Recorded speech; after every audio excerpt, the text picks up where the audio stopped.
자, 이제 네 번째 파트. 여기 찍을 때 시간 제한이 좀 있기 때문에 이렇게 좀 끊어서 하고 있습니다. 자, 이제 마지막 파트인데요. 아까 이어서 우리 마무리를 하도록 하겠습니다. 우리 남은 마지막 우리 기출, 수능 기출의 미래의 마지막 지문이기도 합니다.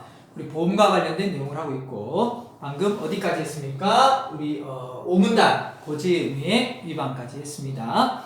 자, 이제 마지막 문단이 남아 있습니다. 가볼게요.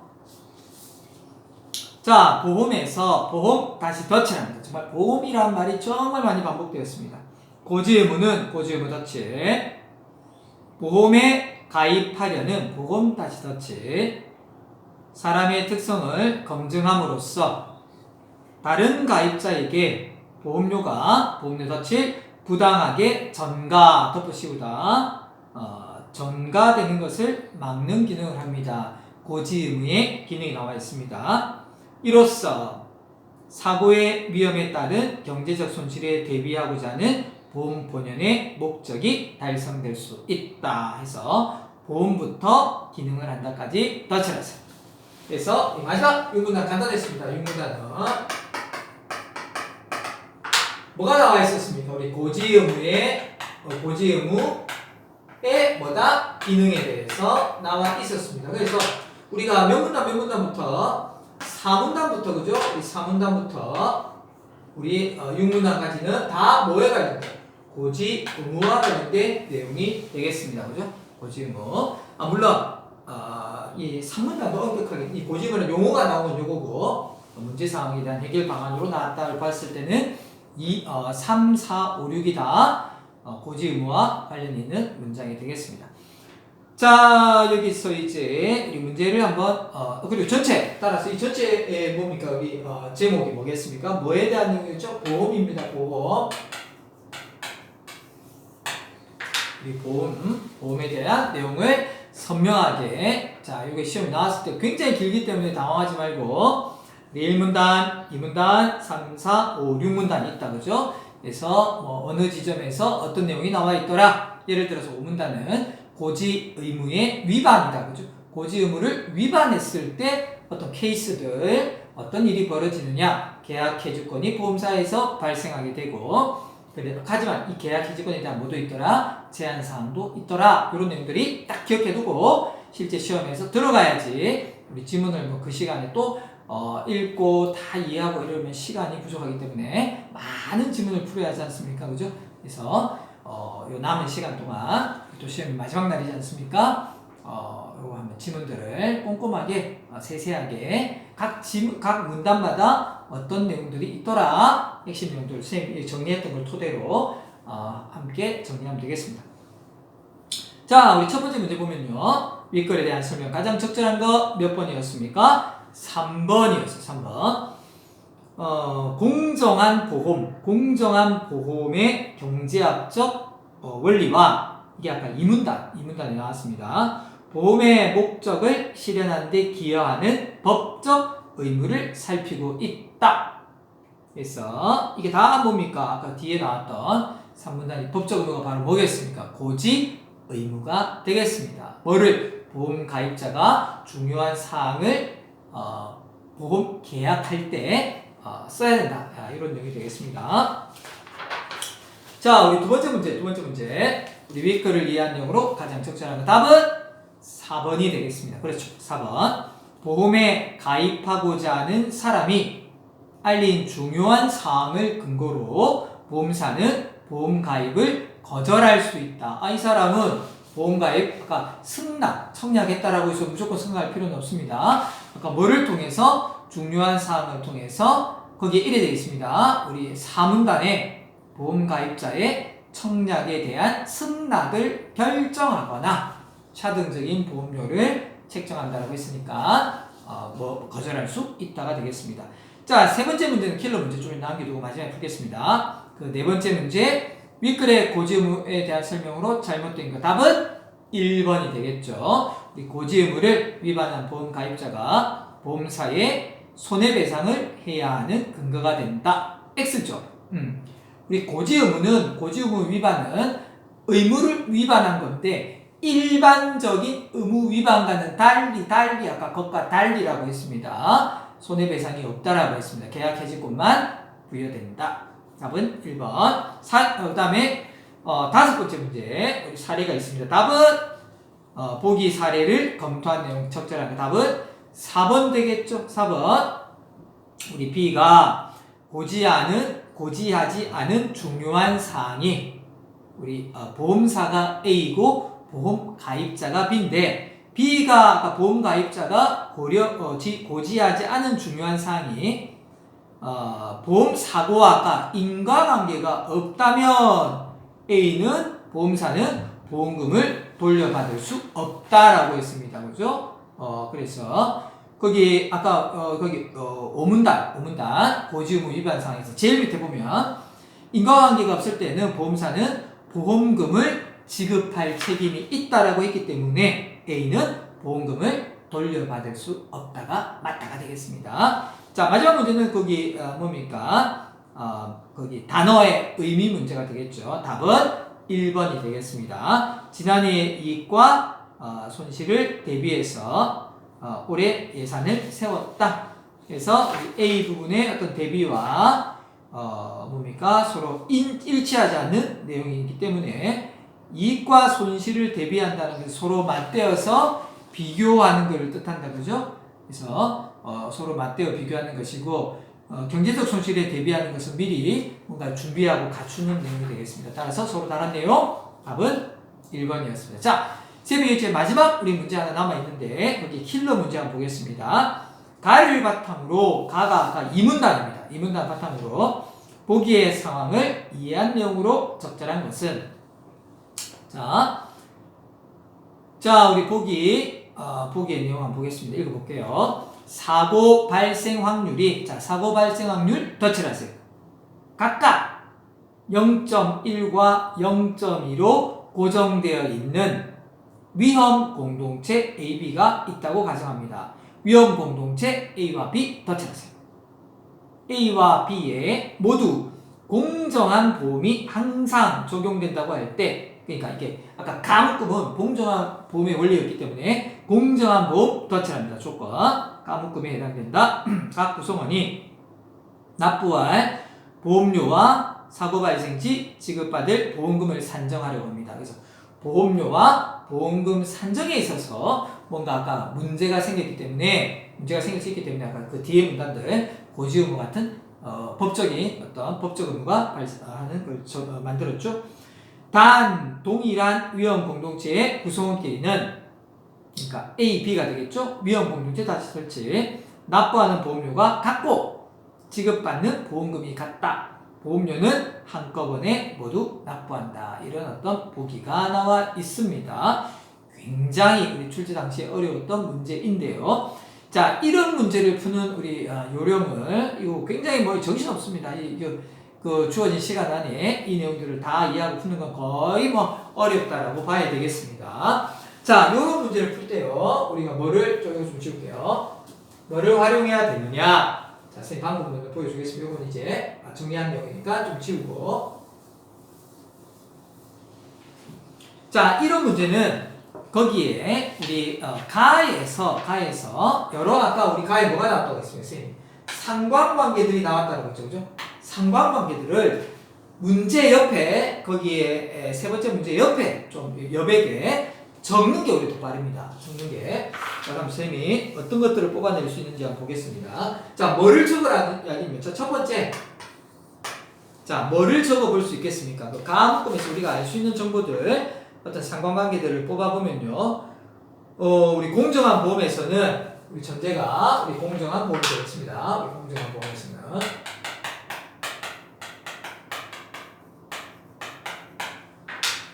자, 뭐와 뭐가 일치해야 됩니까? 보험료와 이렇게 적는 거예요. 보험료와 보험금에 대한 기대값이 보험금에 대한 기대값이 뭐 돼야 된다? 일치해야 된다. 이런 표현은 이렇게 적어줍니다. 이렇게. 그 다음 또 어떤 내용을 우리 어떤 내용 뽑을 수 있습니까? 공정한 보험에서는 보험료 총액과 보험료 총액과 뭐가 일치해야 됩니까? 보험금 총액이 동일하다. 일치해야 돼. 거기 다 있는 내용을 이렇게 정리하는 거야. 왔다 갔다 이렇게 하게 되면 문제 보고 다시 또 이 페이지 넘겨야 되기 때문에 굉장히 기억나는 게 없습니다. 아예 적어놓은 게 빨라. 그 다음에 어떤 내용? 보험금에 대한 기대값은 이 보험금에 대한 위에 나왔죠, 그죠? 보험금에 대한 기대값은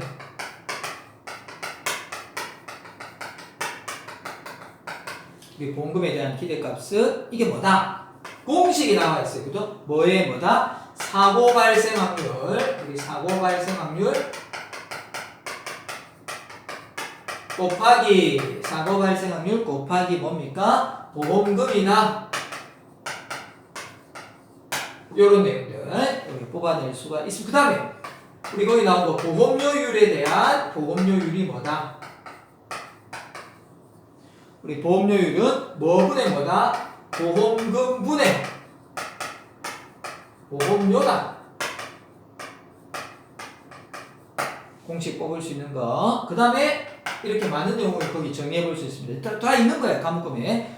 보험료율은 한번 적어보세요. 거기에 여백에 이 문제 이해하는 게 중요합니다. 뭐하고 동일하다? 아까 제일 끝에 사고 발생 확률과 동일하다.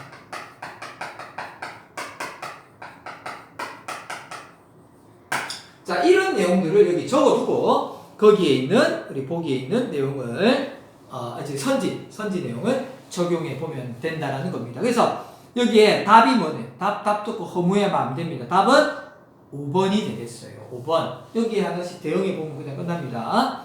왜 5번이냐? A와 B에서의 보험료가 서로 같다면 A와 B가 보험료가 서로 같다면 보험료가 A와 B가 서로 같다면 A와 B에서의 보험금에 대한 기대감은 서로 같다. 선생님이 아까 뭐라고 했습니까? 아주 허무하다고 했죠? 보험료에 대한 보험료가 서로 같다면 A와 B의 모두 보험금에 대한 기대감이 너무 쉽죠? 보험료가 같다면 보험료와 보험금에 대한 기대감은 일치하는 거기 때문에 공정한 보험에서 얘가 여기서 같다면 얘도 여기서 당연히 같다게 하기 때문에 답은 5번이다. 이렇게 되는 겁니다. 어렵지 않죠. 그래서 나머지 것도 요 공식에 여기 하나씩 대응해 보면 너무 간단한 문제이지만 실제로는 이걸 머리로 푼다라는 것은 굉장히 긴장된 시간에 정신없는 이게 무슨 말인지 도저히 파악이 안 되는 정도로 어려웠던 킬러 문제였다. 이렇게 되겠습니다. 자, 우리 전체적으로 뭐 쉼없이 달려왔는데요. 뭐 아주 쉬면서 좀 달려왔네요. 자, 거기 우리 전체 안무 상황을 간단히 한번 정리해보고 마무리하도록 하겠습니다. 이번에 우리 수능 기출의 미래편, 우리 기출 파트. 자, 이거 다 적었죠? 자, 다시 한번 이제 총정리 간단히 우리가 뭐 했는지 한번 정리하면서 마무리를 해보겠습니다. 자, 이번에 우리 출제 뭡니까? 우리 출제 뭡니까? 범위를 보면요. 토탈 하나, 둘, 셋, 넷, 다섯, 여섯, 일곱, 여덟, 아홉, 열, 열하나, 열둘, 열셋. 우리 이번에 총 지문수가 자, 쌤 정리합니다. 자, 마찬가지입니다. 이번에 거의 대부분이 이번에 이 기출 파트가 커요. 그 범위가. 자, 무려 총 지문수가 13개의 지문이 되겠습니다. 아하, 13개의 지문. 이걸 아마 출제를 이거 어떻게 다 할 거야, 그죠? 13개 지문을 만약에 끔찍하지만 다 낸다라고 봤을 때, 그때 읽고 거기서 해결한다고 거의 다 반은 못 하겠죠, 그죠? 그러니까 어떻게 전략적으로 지문들을 꼼꼼하게 현장에서는 그 지문을 읽어볼 필요 없을 정도로 어떤 내용인지 알고 바로 선지를 풀 수 있도록 요거를 잘 숙지해야 됩니다. 그죠? 지문의 내용을 잘 숙지해야 돼요. 그래서 기출은 분명히 주는 문제도 있을 겁니다. 우리 거기 아까 문제에 딸린 제일 중요한 게 문제죠. 그죠? 여기 그 문제 그대로 선생님들이 거기 뭡니까? 워낙 다 그렇습니다. 내는 것도 있고 변형하는 것도 당연히 있겠지. 그지? 거기 그대로 인용하는 것도 있기 때문에 전체적으로 이 지문에 대한 이해가 현재 상황에서는 가장 필요한 일이다. 이렇게 되겠습니다. 자, 무려 13개인데요. 자, 영역별로 한번 살펴보면요. 우리 영역별로. 자, 영역별로 크게 하나, 둘, 셋. 보니까 우리 크게 네 가지 영역으로 나눌 수가 있겠습니다. 자, 선생님 영역을 한번 적어볼게요. 자, 하나, 우리 둘, 우리 셋, 넷 이렇게 되어 있습니다. 그래서 영역별로 우리 이렇게 되겠죠. 인문, 우리 비문학 안에서의 어떤 분야, 다른 말로 우리 독서에서는 분야라고 합니다. 인문 분야, 사회, 과학, 기술. 크게 우리 이제 네 어떤 분야에서 출제가 된다 이렇게 되겠습니다. 그래서 보니까 인문에서 우리 인문에서 두 문제가 나옵니다. 그죠? 인문에서 우리 두 개, 1, 2. 인문에서 두 개가 있더라. 맞죠? 우리 인문이 두 개고 사회에 우리 세 개입니다. 하나, 둘, 세 개 질문이 있더라. 우리 과학이 하나, 둘, 셋, 넷. 아, 역시 이번에도 1에서 과학이 무려 6개. 1에서 우리 세 질문이 있더라. 무려 6개의 지문이 나와 있습니다. 그죠? 총수로는 여기는 2, 여기는 3, 여기가 2. 기술이 다시, 기술이 1, 2번 두 개가 나와 있습니다. 합이 몇 개죠? 여기가 2개, 여기가 3개, 여기가 6개, 여기가 2개, 8개, 5개니까, 그죠? 13개 맞죠? 그래서 전체적으로 내가 정리할 때 인문 분야 2개, 과학 분야 2개 점점 많아지는 거 생각하면 되겠다. 그죠? 사회가 3개, 2, 3 그리고 확 늘어서 과학이 6개 질문이 나왔다. 그죠? 그래서 과학이 무려 거의 7대 3이다. 그죠? 7대 3의 비율을 차지하고 있다. 이렇게 보면 되겠습니다. 자, 그리고 우리 내용을 잠시 환기를 해보면요. 우리 인문 하나씩 한번 영역별로 간단히 우리 어떤 내용이 있더라 정도만 한번 떠올려 보도록 하겠습니다. 자, 인문이 아까 2개가 있다고 했는데 우리 첫 번째는 뭐가 나왔습니까? 첫 번째가 우리가 귀납의 문제에 관한 게 나왔어요. 귀납의 문제다.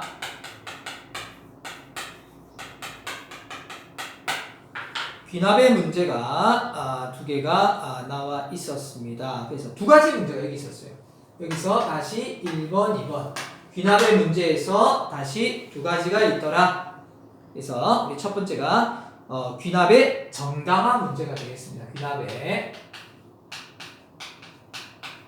정당화 문제. 귀납의 정당화 문제. 그리고 두 번째가 귀납의 미결정성의 문제다. 미결정성의 문제.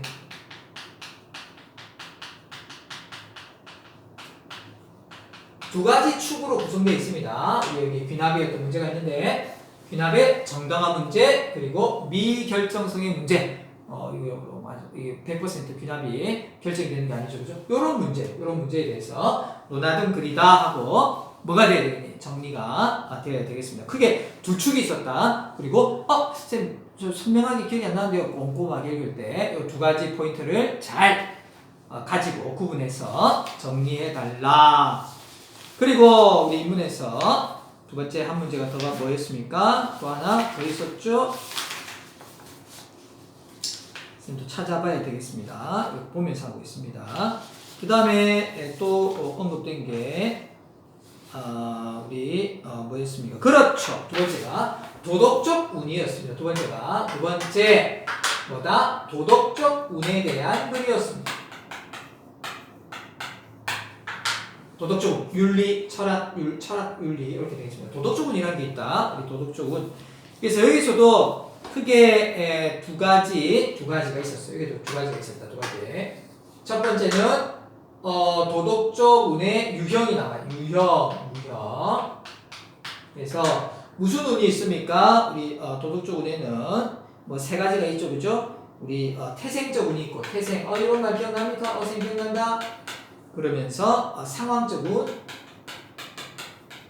그러면서 결과적 운. 이런 유형이 있더라. 우리 각각 어떤 내용이었더라 하고 정리하면 되고 그죠? 그러면서도 여기에 우리 도덕적 운에 대해서 어떤 뭐를 어떤 난제가 있었다 그죠? 이 난제를 어떻게 이걸 부정하면 도덕적 운을 부정하면 해결된다 이런 논의가 우리 나와 있었습니다. 그래서 우리 인문 이번에 귀납의 문제와 또 하나가 뭐다? 도덕적 운에 대해서 제목들입니다. 도덕적 운. 그래서 도덕적 운도 두 가지 축, 유형, 도덕적 운의 유형과 이 도덕적 운을 인정하게 될 때 생긴 어떤 발생했던 이제 우리가 도덕적 운의 평가를 할 수 없어야 되니까 좀 난제, 유형과 난제 두 가지 이렇게 뭡니까 기억을 하면 되겠죠. 그 다음에 우리 사회 파트, 사회에서는 우리 사회 뭐뭐 있습니까? 우리 사회에서는 첫 번째, 두 번째, 세 번째가 있는데 자 우리가 방금 한 거 우리 돌려볼까요? 첫 번째 방금 한 거 뭐? 우리 보험 우리 보험에서도 우리 크게 무슨 보험? 공정한 보험이 뭐냐? 그러면서도 뭐가 나왔습니까? 우리 고지 의무다 그죠? 이런 큰 두 축이 있었다는 거 기억하면 되겠습니다. 그러면서 자 뭐가 또 시험 범위였냐면요. 우리 정책수단 이거 혹시 기억납니까? 정책수단 있죠 그죠? 정책수단 환율이 오버슈팅하고 나오는 거 있잖아요 그죠? 그래서 우리 정책수단 두 번째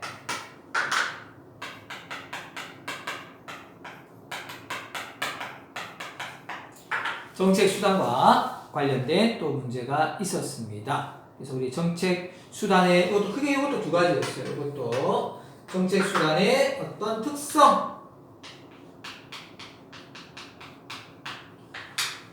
우리 정책수단의 어떤 특성 우리 특성의 뭐 강제성, 직접성, 자동성, 가시성 이런 어떤 정책수단의 특성과 또 하나는 뭡니까? 어떤 사례 여기 정책수단을 설명하는 어떤 사례 우리 환율의 오버슈팅이라는 환율의 오버슈팅 특히 우리 그 그래프 문제 그죠? 거기 그 풀었던 기억이 납니다. 환율이 어떤 건지 그래프가 이렇게 내려갔다고 뭡니까? 오르고 그죠? 이렇게 내려간다든지 뭐 실질 통화량이라든지 거기 특히 가묶음 우리 지문에 어떤 가묶음을 잘 기억해 둬야 된다. 환율의 우리 오버슈팅, 물가 경직성이라든지 이런 표현들. 자, 그리고 제일 마지막에는 미세정책, 정책수단. 그래서 사례, 환율의 오버슈팅과 우리 정책수단의 특성 이런 내용들을 잘 정리해 두면 되겠습니다. 그러면서 우리 또 뭡니까 하나가 더 있었는데.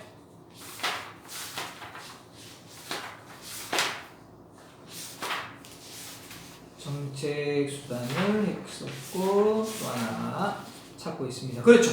통화정책이라는 문제가 있었습니다. 통화정책. 벌써 빽빽하다. 통화정책, 사회, 통화정책. 되겠습니까? 우리 통화정책에 대한 사례를 우리 함께 또 살폈다 그죠? 그래서 역시 통화정책이 뭐냐에 대한 이것도 어떤 개념 두 가지입니다. 개념과 자, 요 통화정책에서는 거기에 그 요건이 두 가지 나왔었어요. 요건이 우리 뭐와 뭐가 나왔습니까? 거기 선제성과 정책 신뢰성이라는 선제성. 요런 거 기억납니까? 정책 신뢰성.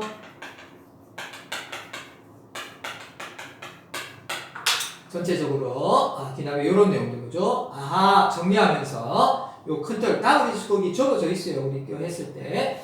자, 요게 이제 우리 사회 세 문제 보험 정책 수단 통화 정책 이렇게 제목을 통해서 잘 기억을 해두면 되고요. 자, 그다음에 그 두 개짜리 문제 보면 기술 한번 볼까요? 우리 기술에서 요거 우리 가자 요게 아마 시간적으로 요거 우리 앞 시간에 아마 동영상 찍기 전에 했던 찍기 전에 했던 수업이었을 거다 이런 생각이 들고 하나가 우리 기술이 데이터 요거는 이전에 했던 거네. 이전에 이거 좀 한지 오래됩니다. 디지털 부호화 여기서 첫 번째가 우리 부호화라는 어떤 글이 있었습니다. 우리 부호화의 개념과 그죠? 그래서 우리 부호화의 여기에 세 가지, 이건 아예 세 가지가 있었어요. 1, 2, 3. 자, 무슨 부호화? 우리 기억납니까? 소스 부호화, 이런 말이 있었다. 소스 부호화, 그리고 채널 부호화, 선 부호화, 기억납니까? 이런 쳐볼까요? 부호화, 선 부호화, 부호화의 우리 세 가지 유형 이 세 가지를 잘 기억해 달라. 부호화라는 걸 우리가 이거는 조금 시간이 됐네. 현지가 하지만 아마 기억이 날 겁니다. 그러면서 요게 아마 가장 여기 그 다음에 이제 기억납니까? 우리 뭐 했죠? 우리 어떤 게 있었습니까? 해시 함수라는 게 있었어. 해시 함수. 좀 어때가 기억나죠? 우리 그때 잘 이해됐다. 해시 함수. 부호와 우리 해시 함수였습니다. 근데 그림이 있었어, 그죠? 거기 역시 개념이 있고 어떤 여기에 어떤 온라인 경매 사이트 사례도 있었고요. 개념과 우리 해시 함수의 어떤 특성. 여기서 어떤 개념과 해시 함수가 어떤 특성이 있는지, 그 다음에 어떤 사례 어디에 쓰이는지 이런 게 나와 있습니다. 우리의 소원은 동일, 우리의 소망은 동일해서 원자와 망자만 바꾸도록 입력 데이터를 바꾸면 해시 값이 굉장히 많이 바뀌게 되는 그런 이제 보안 이런 걸 위한 어떤 해시 함수. 기억나죠, 그죠? 우리 지금 약 떠올리는 거야. 자, 과학은 워낙 많다 보니까 제목만 한번 언급하면서 마무리를 해보겠습니다. 우리 과학의 어떤 내용들 오늘 하기 뭐죠? 오늘 하기 뭐죠? 돌려볼까? 제목만.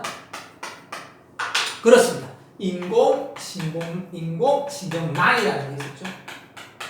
오늘 한 거 놓치지 않겠습니다. 우리 인공 신경망. 그 다음에 지문 인식 시스템. 오늘 아마 수업에 참고하면 되겠다, 그죠? 지문 인식 시스템이라는 게 있습니다. 자, 그리고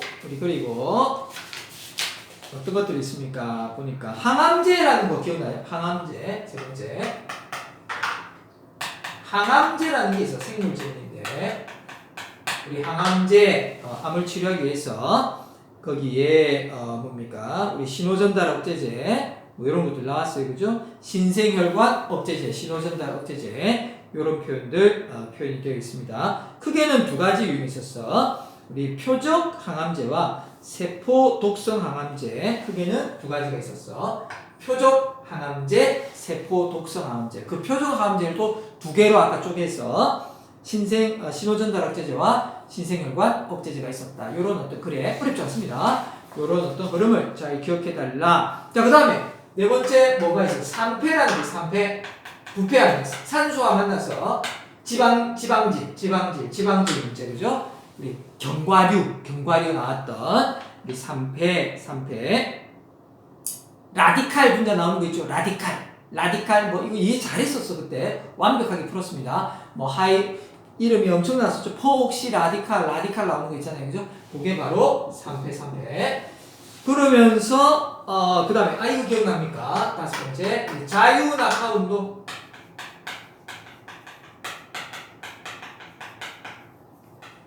종단 속도 나오고, 그죠? 부력 나오고, 중력 나오고, 항력 나오고, 항력에 대해서도, 그죠? 마찰 압력 항력 나오는 그 문제 기억나겠습니까? 종단 속도 이런 게 나왔던 게 바로 뭐다? 자유낙하 운동이 하나 더 남았죠. 하나 더가 바로 뭐였지? 돌림임 기억납니까? 돌림임 지뢰도 나왔었고, 우리 돌림임의 어떤 크기, 그 다음에 알짜 돌림임 이런 개념이 나왔습니다. 그래서 우리 문을 밀고 열는 어떤 사례를 통해서 알짜 돌림임이 한일, 뭐 양의 일을 했다, 음의 일을 했다. 기억나죠? 이런 내용이 다 뭐다? 돌림임이었다.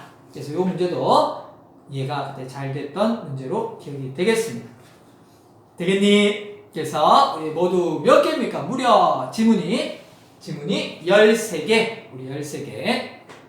그래서 우리 선생님하고 수업 시간에 우리 했던 내용들 다시 다 펼쳐놓고 우리 지문을, 그죠? 꼭 뭡니까?